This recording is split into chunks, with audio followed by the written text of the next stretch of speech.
ഇസ്രയേലും ഹിസ്ബുള്ളയും തമ്മിൽ കനത്ത പോരാട്ടം. നവംബർ 24-ന് 180 റോക്കറ്റുകളാണ് ഹിസ്ബുള്ള ഇസ്രയേലിനെ ലക്ഷ്യമിട്ട് പ്രയോഗിച്ചത്. ആക്രമണങ്ങളിൽ 11 പേർക്ക് പരിക്കുപറ്റി. വടക്കൻ മധ്യ ഇസ്രയേലിലെ വിവിധ മേഖലകൾ ലക്ഷ്യമിട്ടാണ് റോക്കറ്റുകൾ എത്തിയത്. അഷ്ദോദ് നേവൽ ബേസും ആക്രമിച്ചു.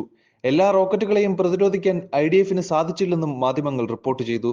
ഇസ്രയേലിനകത്തു നിന്നും പുറത്തുനിന്നും ഹിസ്ബുള്ള ആക്രമണം നടത്തിയതായാണ് റിപ്പോർട്ട്. മധ്യ ഇസ്രയേലിലെ റിനഥ്യ മേഖലയിൽ ആക്രമണത്തിൽ വലിയ നാശനഷ്ടമുണ്ടായി. ലെബനനിൽ നിന്ന് തൊടുത്തുവിട്ട റോക്കറ്റുകളാണ് മധ്യ ഇസ്രയേലിൽ നാശം വിതച്ചത്. ഭൂരിഭാഗം റോക്കറ്റുകളെയും പ്രതിരോധിക്കാൻ സാധിച്ചതായി IDF അവകാശപ്പെട്ടു.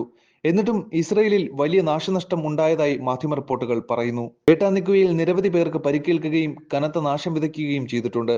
ടൈംസ് ഓഫ് ഇസ്രയേലിന്റെ റിപ്പോർട്ട് അനുസരിച്ച് മധ്യ ഇസ്രയേലിൽ നിരവധി പേർക്ക് ആക്രമണത്തിൽ പരിക്കേറ്റു. റോക്കറ്റുകൾ നാശമുണ്ടാക്കുകയും നിരവധി പേർക്ക് പരിക്കേൽക്കുകയും ചെയ്തതോടെ സുരക്ഷാ വീഴ്ചയുടെ പേരിൽ IDF പ്രതിക്കൂട്ടിൽ നിൽക്കുകയാണ്. വടക്കൻ ഇസ്രയേലിനെ ലക്ഷ്യമാക്കി എത്തിയ റോക്കറ്റുകളെ IDF പ്രതിരോധിച്ചു. എന്നാൽ നിരവധി റോക്കറ്റുകൾ ലക്ഷ്യസ്ഥാനത്ത് പതിച്ചതായും കനത്ത നാശനഷ്ടം വരുത്തിയതായും റിപ്പോർട്ടുകൾ പറയുന്നു.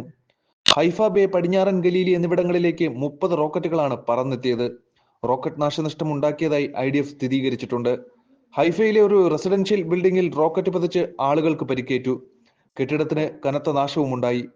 അടുത്തിടെ ഹിസ്ബുള്ള നടത്തിയ ഏറ്റവും ശക്തമായ ആക്രമണമാണിത്.